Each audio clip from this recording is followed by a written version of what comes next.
Have you ever wondered how a digital device works? Today I'm going to show you how, but let's start with a joke. Where do all the cool mice like to touch base? That's right, on the touchpad. Let's look at one example of a digital device, a computer. More specifically, a laptop computer. It's a type of digital device because it takes an input, processes this information and gives you an output. It could be something as simple as pressing a key on your keyboard. This is your input. The computer listens to what you put in and tells itself, oh, a key was pressed and that key is H. I need to display H, and that's the process where the computer is remembering your input and thinking. Lastly, the computer gives you an output by showing a H on your screen. Why don't you have a go? Find a place to write, such as the search or a document, and press a key on your keyboard. Can you find the first letter of your name? And can you use more keys to write your name? Your full name. So, for example, my name is Shah, and these are the keys I press to spell out my first name. How would you write your name? Pause the video and have a go. Now, that's just one example of your interaction with the computer, but it can be even more advanced. For example, asking questions on Google. That could be through pressing keys or even doing an audio dictation of what you want to put into the search. You could type, "What is the weather like?" using your keys.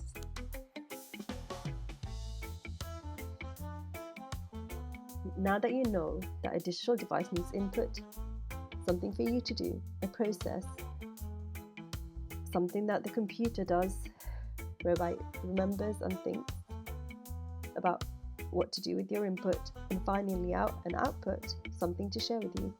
Can you sort these devices into digital devices and non-digital devices?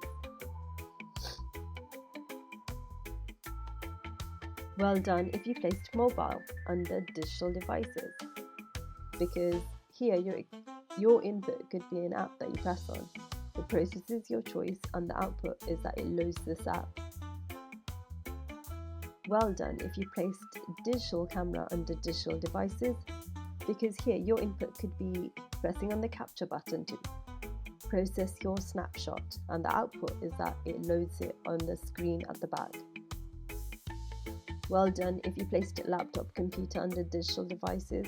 For example, here your input could be pressing on the keys from the keyboard to write your name, and then it displays it on the screen, just like you might have done before. And what a superstar if you place a smartwatch under digital devices. For example, your input could be opening up an app already on your phone, such as the wallet app, and then may use that to process a payment, and as a result you could buy that very cool bouncy ball that you wanted. The reason why an analog clock, so a clock with hands, a torch and the thermometer were placed under non-digital devices is because they don't rely on technology, but instead work in physical mechanisms. Now I've prepared a puzzle game.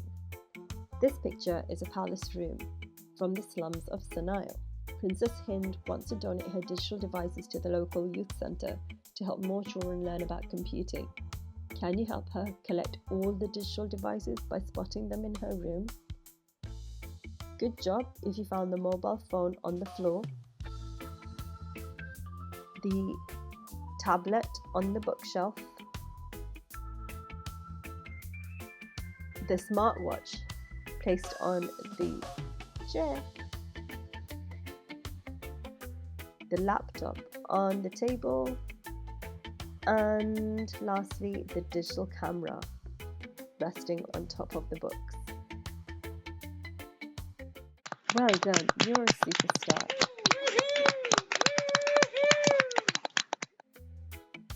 Now before we go, let's reflect on our learning. Fill in the gaps.